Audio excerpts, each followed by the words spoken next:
तो पहली और प्रमुख खबर आपको बता दें, जहां देश की सत्ता और प्रशासनिक फैसलों का दशकों पुराना गवाह रहा साउथ ब्लॉक अब इतिहास बनने की कगार पर है। जी हां, आज प्रधानमंत्री नरेंद्र मोदी नए सरकारी कार्यालय परिसर सेवा तीर्थ का औपचारिक उद्घाटन करने वाले हैं।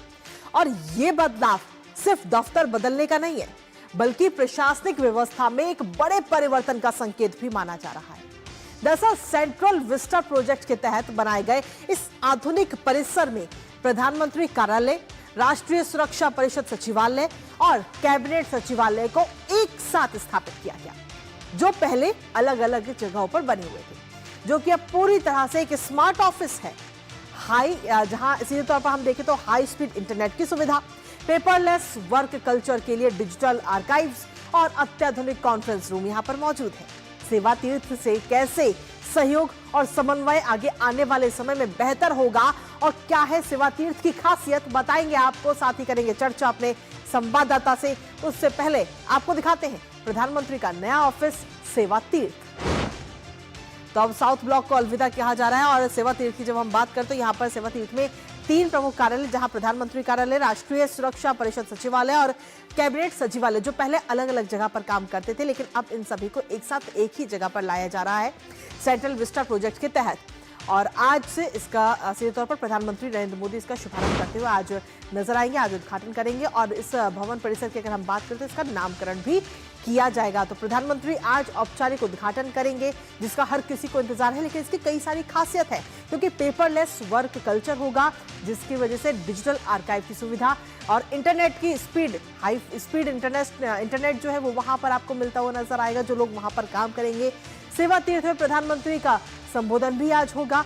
पीएमओ, राष्ट्रीय सुरक्षा परिषद सचिवालय और साथ ही परिसर में कैबिनेट सचिवालय भी इसमें शामिल है। कर्तव्य भवन 1 और 2 का भी उद्घाटन आज प्रधानमंत्री नरेंद्र मोदी करते हुए नजर आएंगे। तो सीधे तौर पर प्रशासनिक व्यवस्था में ये एक अहम बदलाव के तौर पर देखा जा रहा है, क्योंकि इससे पहले जो पीएमओ का कार्यालय था वो 77 साल पुराना और जो अब कहीं ना कहीं इतिहास बनता हुआ नजर आएगा। आखिर कौन कौन से मंत्रालय है कर्तव्य भवन 1 और 2 में, वो आपको बताते हैं। आपको बता दें, कर्तव्य भवन 1 और 2 में वित्त मंत्रालय होगा, रक्षा मंत्रालय वहां पर रहेगा। धीरे धीरे करके ये जो कार्यालय हैं वो शिफ्ट होते हुए नजर आएंगे आगे आने वाले समय में। इसके साथ ही स्वास्थ्य और परिवार कल्याण मंत्रालय, ये तमाम वो मंत्रालय हैं जो अभी अलग अलग काम कर रहे हैं, लेकिन आगे आने वाले समय में ये एक ही जगह पर शिफ्ट हो जाएंगे। कॉर्पोरेट कार्यालय मंत्रालय, सारे मंत्रालय जब एक ही जगह होंगे तो काम में और काम करने में काफी आसानी होगी। शिक्षा मंत्रालय भी आगे आने वाले समय में वहीं पर आपको नजर आएगा। इसके साथ ही जो संस्कृति मंत्रालय है वो भी वहीं पर शिफ्ट होगा। तो संस्कृति मंत्रालय के अलावा विधि एवं न्याय मंत्रालय भी वहां पर शिफ्ट होता हुआ नजर आएगा। सूचना एवं प्रसारण मंत्रालय, इसके साथ ही कृषि एवं किसान कल्याण मंत्रालय भी वहीं पर नजर आएगा। रसायन एवं उर्वरक मंत्रालय और साथ ही जनजातीय कार्य मंत्रालय, ये भी वहां पर शिफ्ट होगा। तो सीधे तौर पर सेंट्रल विस्टा प्रोजेक्ट के तहत ये सारे मंत्रालय आगे आने वाले समय में सेवा तीर्थ में शिफ्ट किए जाएंगे, जिससे कि जो काम करने का तरीका है वो और बेहतर होगा। सभी मंत्रालयों के बीच में जो समन्वय है वो भी और बेहतर होता हुआ नजर आएगा। और इन मंत्रालयों की अगर हम बात करें, सेवा तीर्थ की अगर हम बात करें, तो ये एक नहीं बल्कि कई सारी खासियत है यहाँ पर, क्योंकि हाई स्पीड इंटरनेट की सुविधा आपको यहाँ पर मिलेगी जो लोग काम कर रहे हैं वहां पे। और साथ ही अगर हम देखें तो डिजिटली तौर पर भी और मजबूत होता हुआ इस चीजों की वजह से नजर आएगा। हाई स्पीड इंटरनेट भी मिलेगा, जो पेपर का काम है वो बिल्कुल ही कम कर दिया जाएगा, या यूं कहें कि खत्म भी हो सकता है, और सारी चीजें जो है वो डिजिटली आर्काइव की जाएंगी। तो इस तरह की कई सारी यहाँ पर खासियत भी हैं, लेकिन सीधे तौर पर किस तरीके से बेहतर समन्वय होगा एक बार वो आपको बताते हैं, क्योंकि सहयोग और समन्वय बेहतर होता हुआ नजर आएगा आगे आने वाले समय में। डिजिटल रूप से इंटीग्रेटेड ऑफिस है ये, सुव्यवस्थित सार्वजनिक संपर्क क्षेत्र और साथ ही केंद्रीकृत स्वागत सुविधाएं यहाँ पर उपलब्ध रहेंगी। कई इमारतों में अभी तक ये जो मंत्रालय जो हमने आपको बताए वो अभी तक कई अलग अलग इमारतों में चल रहे थे, लेकिन अब आगे आने वाले समय में ये सभी मंत्रालय एक ही जगह पर सेवा तीर्थ में आपको नजर आएंगे। कार्य क्षमता में कमी और साथ ही समन्वय की चुनौती थी, नई व्यवस्था से इन तमाम जो चुनौतियां थी उनका समाधान होगा। पारदर्शी शासन पर सीधे तौर पर फोकस है सरकार का, और साथ ही कर्मचारी कल्याण को भी इसके जरिए बढ़ावा मिलता हुआ नजर आएगा। तो इसकी खासियत कई सारी, लेकिन खासियत क्या कुछ है एक बार विस्तार से वो भी आपको बता देते हैं। क्योंकि अगर सेक्टर सीधे तौर पर सेवा तीर्थ की अगर हम खासियत की बात करें तो 4 स्टार ग्रेड रेटिंग के तहत इसको डिजाइन किया गया है। नवीकरणीय ऊर्जा प्रणाली यहाँ पर उपलब्ध है, साथ ही जल संरक्षण उपाय भी यहाँ पर शामिल किए गए हैं। अपशिष्ट प्रबंधन समाधान यहाँ पर उपलब्ध है।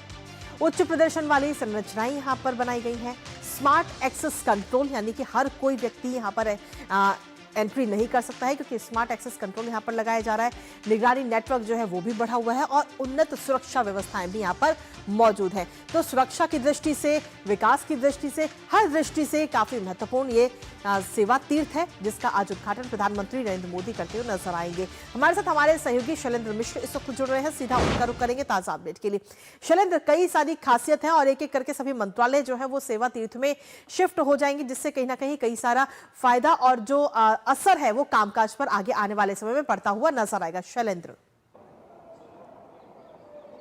देखिए, जब इस पूरी परियोजना की परिकल्पना की गई थी तब ये सबसे केंद्र बिंदु ये था कि गवर्नेंस कैसे बेहतर हो, कैसे विभिन्न मंत्रालयों के बीच जो तालमेल है वो और बेहतर हो और ज़्यादा स्पीड से काम हो सके, उस पर फोकस किया गया था। और हम, जैसा कि आप नामकरण से ही जानते हैं कि जनता की सेवा करना सबसे प्रमुख लक्ष्य इस सरकार का है।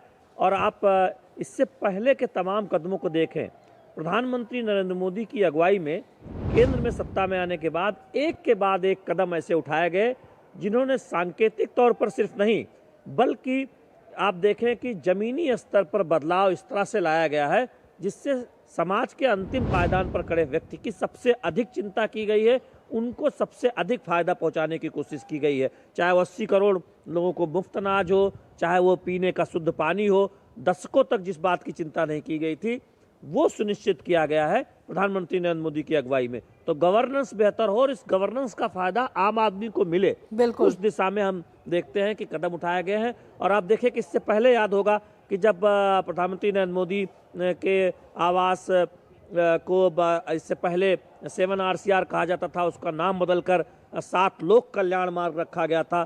तो ये भी एक तरह से सीधा संकेत था कि लोक कल्याण के लिए सरकार काम कर रही है। और अब हम जानते हैं कि जब नया प्रधानमंत्री कार्यालय मिलने वाला है और आप देखें कर्तव्य भवन 1 और 2 में तमाम मंत्रालय शिफ्ट हो रहे हैं, तो निश्चित तौर पर इसका गवर्नेंस पर बहुत बेहतर असर पड़ने वाला है। और पीपल सेंट्रिक जो अप्रोच है प्रधानमंत्री नरेंद्र मोदी की अगुवाई में सरकार की, वो उसमें और तेजी से काम होगा। क्योंकि आप देखिए कि एक कर के बाद एक योजना है, किस तरह से उसमें जनता की भागीदारी सुनिश्चित की गई, जनता में जो लोग चुपचाप काम करते हैं उनके काम को पहचाना गया।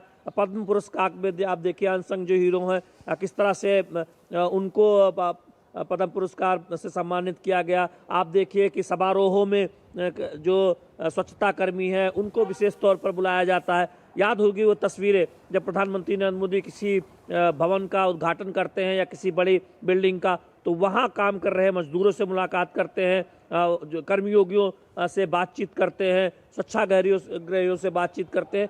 तो ये दिखाता है, ये स्पष्ट तौर पर सरकार की जो सोच है प्रधानमंत्री नरेंद्र मोदी की अगुवाई में उसको परिलक्षित करता है। तो ये भवन भी उसी का एक उदाहरण है।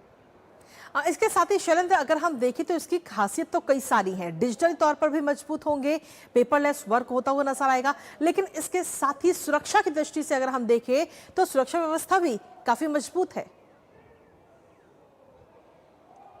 देखिए, सबसे महत्वपूर्ण जगह है आप प्रधानमंत्री कार्यालय और तमाम जो मंत्रालय यहाँ पर शिफ्ट हो रहे हैं, तो उसमें तो कोई संदेह की बात है ही नहीं कि कई स्तर की एक सुरक्षा प्रणाली वहाँ पर विशेष तौर पर देखें तो इस पूरे जोन में ऐसे आधुनिक सिस्टम हैं और ये सुनिश्चित किया गया है कि सुरक्षा के लिहाज से कोई कोताही न बरती जाए। लेकिन आप देखें कि ये जो कदम प्रधानमंत्री नरेंद्र मोदी ने उठाया था कि एक जगह पर सारे अहम मंत्रालय हों और गवर्नेंस पर इसका जो असर दूरगामी असर भविष्य में देखेंगे, उसका जो फायदा आम लोगों को मिलेगा वो एक बहुत महत्वपूर्ण बात है।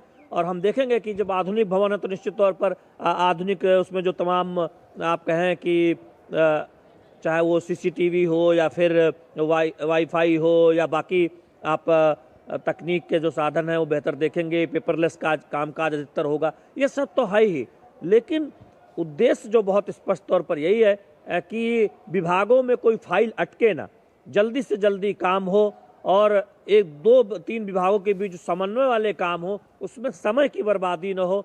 इन सबको ध्यान में रखते हुए ये पूरी डिजाइन बनाई गई है और इसीलिए हम जानते हैं कि ये कहा जा रहा है कि इसकी गवर्नेंस की स्पीड पर बहुत फर्क पड़ने वाला है।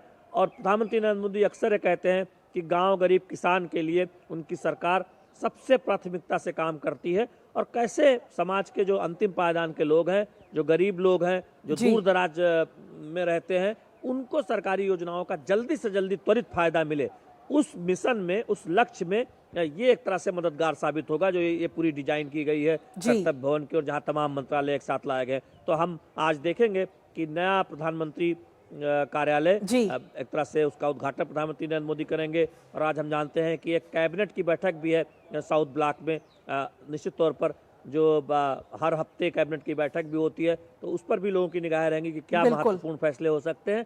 लेकिन इस तरह जो आप बता रहे थे कि जो तमाम आधुनिक सुविधाएं हैं और गवर्नेंस में निश्चित तौर पर इसका बहुत फायदा आप आने वाले वर्षों में देखेंगे। चलिए, बहुत बहुत शुक्रिया शैलेंद्र, तमाम जानकारी हमारे साथ साझा करने के लिए। आप लगातार इस पर अपनी नजर बनाए रखिएगा।